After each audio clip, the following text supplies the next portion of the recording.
At kuha tayo ng update sa epekto ng magnitude 7.8 na lindol sa Mindanao mula kay Civil Defense Deputy Administrator or Administration, Assistant Secretary Bernardo Rafaelito Alejandro Difort. Magandang umaga po. Yes, Igan. Good morning. Magandang umaga. Ano na po ang huling bilang ng mga nasawit na sugatan sa lindol sa Mindanao?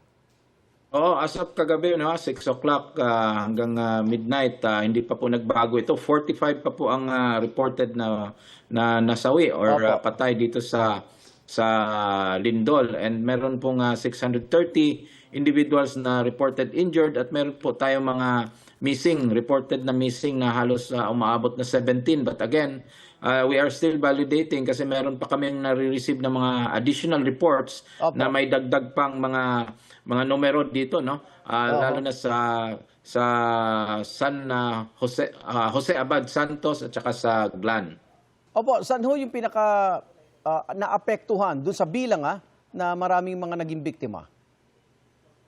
Ang ating medyo marami po ay sa Glan po na maraming biktima sa Region 12 and then of course sa General Santos City and then sa Jose Abad Santos na meron pong reported na mga missing doon at may mga patay and that includes Sarangani po sa Davao Occidental. Opo, ilang pamilya at individual na po ang nananatili ngayon sa evacuation center sa ASEC? Opo, meron na po tayong 3,633 families na nasa 31 evacuation centers po as of kagabi, no? But again, tinitingnan natin to at binabalidate at tuloy-tuloy naman ang ating pagbibigay ayuda dito sa mga pamilyang apektado. May estimate projection na po ba halaga ng pinsala ng lindol sa Mindanao? Oo, meron tayong initial 562.8 million sa damage infrastructure pa lang po yan. Ongoing pa po yung ibang tinitingnan natin kasi marami pa pong mga road networks na apektado. Initial report 29 roads at saka may 11 bridges but marami pa pong pumapasok as we speak po. Yung ating airport sa Jensan ay sirado pa po at hopefully today mag-resume ang commercial hanggang bukas po. Sa agrikultura po?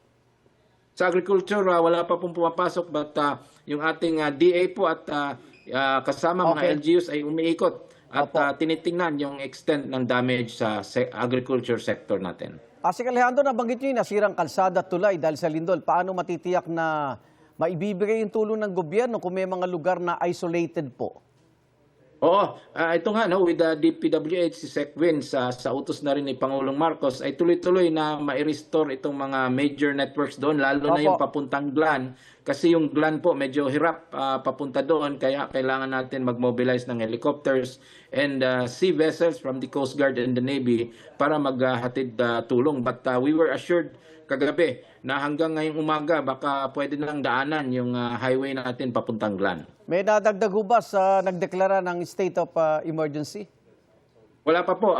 Yung mga major cities pa po but we expect more to come. Kasi halos umaabot na po na 7,866 houses po or close to 1,596 dyan ay totally damaged. So tuloy-tuloy po ang ating pag-assess at yung tulong na binibigay natin. Maraming salamat, ASEC Bernardo Alejandro Difort. Ingat po kayo.